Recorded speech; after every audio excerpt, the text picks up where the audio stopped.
Libya থেকে সাগর পথে Europe যাওয়ার সময় মারা যাওয়া অভিবাসন প্রত্যাশীদের মধ্যে ৬ জন বাংলাদেশের নাগরিক, যাদের বাড়ি সুনামগঞ্জে। তাদের পরিবারে নেমেছে শোকের ছায়া। নগদ নিয়ে এলো হার না মানা হার অফার। সর্বনিম্ন ১০,০০০ টাকা রেমিটেন্স নগদে পাঠালে থাকছে স্বর্ণের হার জেতার সুযোগ। এর মধ্যে নুরুজ্জামান সর্দার, সাজিদুর রহমান সাহান ও মুজিবুর রহমানের বাড়ি দিরাই উপজেলায়, শায়েক আহমদ জয়ের বাড়ি জগন্নাথপুরে এবং অব্র ফাহিম দোয়ারাবাজার উপজেলার। তাদের মৃত্যুর খবরে শোকের ছায়া নেমে এসেছে পরিবারে। মরদেহ দ্রুত দেশে ফিরিয়ে আনার দাবি তাদের। সে দেশের কোস্টগার্ড জানায়, অবৈধভাবে নৌকায় করে ২১ মার্চ লিবিয়ার তবরুক বন্দর থেকে গ্রিসে রওনা হন তারা। ৬ দিন ধরে খাবার পানি না পেয়ে ও প্রতিকূল আবহাওয়ায় ২২ জনের মৃত্যু হয়। বেঁচে ফেরাদের অভিযোগ, মৃত্যুর পর মরদেহ ফেলে দেওয়া হয় সাগরে। নিহতদের মধ্যে ৬ জনের বাড়ি সুনামগঞ্জে।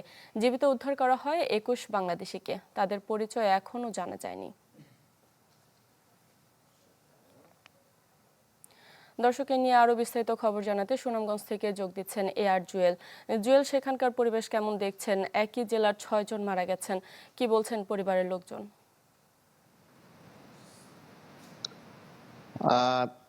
পরিবেশ যদি বলি আর একটু তথ্য দিয়ে আপনাকে শুরু করি। গতকাল রাতে আমরা ৬ জনের তথ্য পেয়েছিলাম, কিন্তু শেষ দিকে আজকে সকাল পর্যন্ত সুনামগঞ্জে এখন পর্যন্ত প্রায় ১০ জনের পরিচয় শনাক্ত হয়ে গেছে।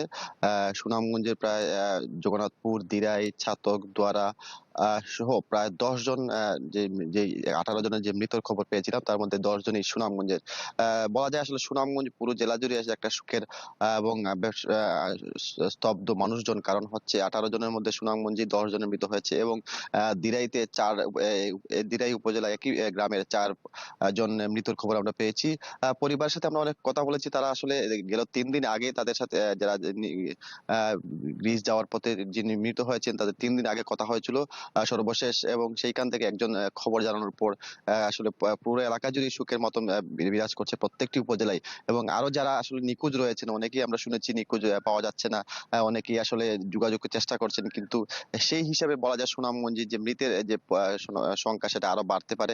এখন পর্যন্ত যে ১০ জনের পরিচয় শনাক্ত হয়েছে তার মধ্যে জগন্নাথপুর উপজেলায় ৫ জন এবং দিরাই উপজেলায় ৪ জন, দোয়ারাবাজার উপজেলায় ১ জন, এবং সবারই বয়স ২৫ থেকে ৩০-এর মধ্যে। এবং স্বজনরা জানিয়েছেন যে স্থানীয় যে মানব পাচারকারী একজন আছে তাদের মাধ্যমে ১২ লক্ষ টাকার মাধ্যমে আসলে গ্রিস যাওয়ার পথে আসলে এই দুর্ঘটনাটি ঘটে। এবং তারা বলছেন যে যারা আসলে গিয়ে পৌঁছেছে তাদের একজনের সাথে তারা কথা বলেছেন এবং বলেছেন তারা আসলে বোটের মধ্যে প্রায় ৬ দিন না খেয়ে আসলে খাবারের অভাবই তাদের মৃত্যু হয় এবং সেইখানেই আসলে তাদেরকে সাগরে ফেলে দেওয়া হয়েছে, এমনটি তারা জানিয়েছেন। এবং তারা বলছেন যে তাদের যে যারা মারা গেছে তাদের মরদেহ যাতে দ্রুত দেশে ফিরিয়ে আনা হয় এমনটাই দাবি করেছেন স্বজনরা। এবং কথা বলেছিলাম প্রশাসনের সাথে, তারা বলছেন তারা যে যে রাষ্ট্র যে দূতাবাসগুলো আছে সেখানে তারা যোগাযোগ করার চেষ্টা করছেন মরদেহ এবং যারা মারা গেছে তাদের তাদের পরিচয় শনাক্ত এবং আরো আছেন কিনা সুনামগঞ্জে সেই বিষয়টা তারা খোঁজ নিয়ে জানাচ্ছেন। তবে আমরা এখন পর্যন্ত পুরো এলাকা জুড়ে আসলে যে স্বজনরা আছে তাদের বেশ একটা সুখের মাতম দেখতে পাচ্ছি এবং হাজারি করছেন পরিবার সদস্যরা, এবং তাদের একটাই দাবি তাদের যে মরদেহগুলো দ্রুত ফিরিয়ে নিয়ে আসা হয়। জুয়েল, ধন্যবাদ আপনাকে। দর্শক, সুনামগঞ্জ থেকে যুক্ত হয়েছিলেন আমাদের সহকর্মী।